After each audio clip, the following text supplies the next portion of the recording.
here, homeschooling mom 2-4 and chaos coordinator since 2009, coming from my very messy hallway. So the previous owners, whoever painted this last, uses a matte paint, so nothing washes off. Like this. One thing I have been working on for 2 years now, trying to make homemade 100% whole wheat flour bread, sandwich bread. And I made brick after brick after brick after brick after brick after brick after brick after brick, so much so that I'd be in tears. 100% whole wheat bread is really hard to make because of a gluten structure is hard to build. But I knew if the store can do it, I can do it. Every time I would search for recipes, I'd either get these ones that are really labor intensive but come out with like really good results, but I could never get the hand kneading part down. I just made brick after brick. It didn't work. Then the other ones were just, oh, just throw it in a bread maker. And I didn't want to just throw it in a bread maker with all these extra ingredients. So I wanted best of both worlds, from all the sciencey goodness, hand making of it, but the ease of a bread maker. So coming at you is, I want to say foolproof because I've been able to do it enough times that I've been sharing the bread and everybody else says it's good. So here is my foolproof 100% whole wheat flour bread that we now use. I don't buy any from the store now. One child who prefers the store-bought stuff yet. The two things that finally made it work for us is, one, I started measuring by weight for bread. Everything else I use cups, but for bread, you have to measure by weight.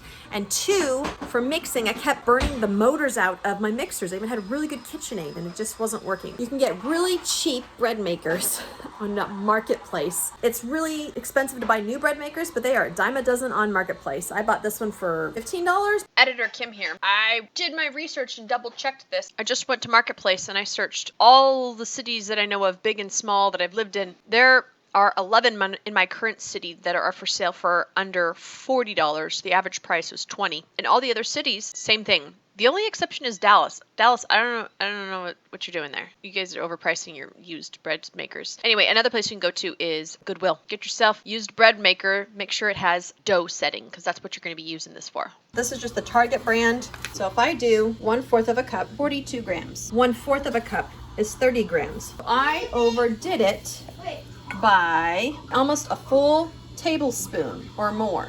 So this is why it's important to weigh your ingredients when you're doing bread. Now, another thing to keep in mind, all-purpose flour is gonna have extra ingredients in it, which is not too bad, but if you want 100% whole wheat, you need to look at the ingredients. This is pure whole wheat flour.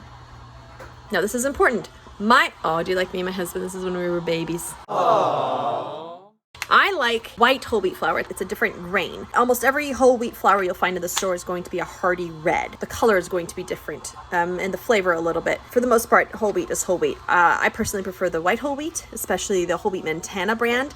So awesome, but you know, it's out of stock everywhere right now. I also always look at the protein content. Percentage wise, I like there to be a high protein content. So this has 4 grams of protein per 1/4 of a cup. And that is important. I forget why it's important. It helps the bread be lighter, fluffier, and last longer on your counter.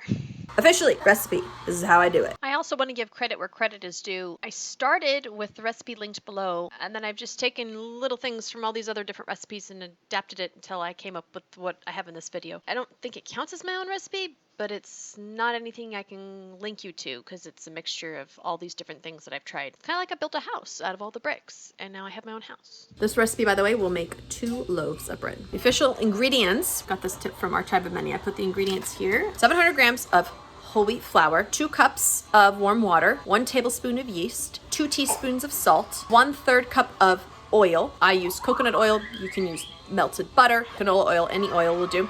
1/3 cup of honey. You can go less than that if you want less sweetness. 1 tablespoon of a citrus. I like orange juice. Today I'm out of orange juice, so I'm going to be using some lemon juice.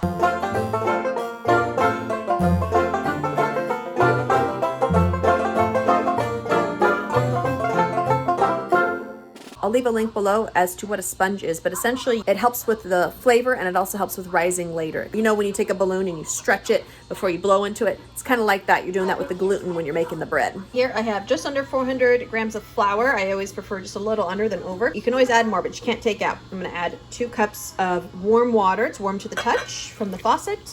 All right, and I just added a tablespoon of yeast. This is the before. Notice how it's real clumpy. Okay, we're gonna leave this in a warm spot cupboard for 20 minutes. I just stirred it all so there's no lumps of flour anywhere. If you just turn a light on in your oven and put it in there, that'll be warm enough. Here is the before. While that is sponging, I'm gonna add the rest of the ingredients to my bread maker so that when that is ready, I just toss it in here and hit the dough setting. Okay, I have just under 300 grams of flour, 1/3 cup of oil. This is melted-ish coconut oil. Honey next in the same container, and that'll help it come out because it's just coated in oil now. 2 teaspoons of salt, and do not forget this, I did it the other day, not on purpose. 2 very tasteless and flat bricks. And 1 tablespoon of some sort of citrus. I don't know what it does, I can't remember. So here is everything, and we are waiting for the sponge.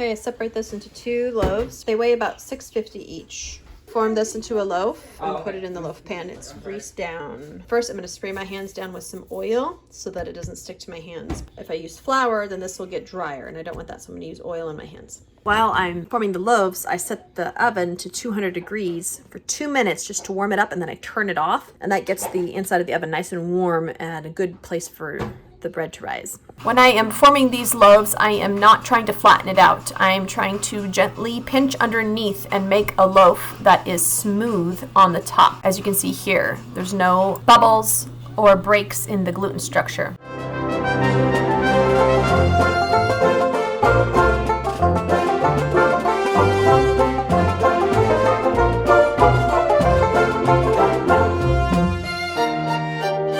It's nice and tall. I'm not even going to disturb it because I'm going to turn on oven to now 350, 25 to 30 minutes. This is honestly the hardest part. Wait for the loaves to cool down before slicing. Here's the final product. I'm slicing it up now.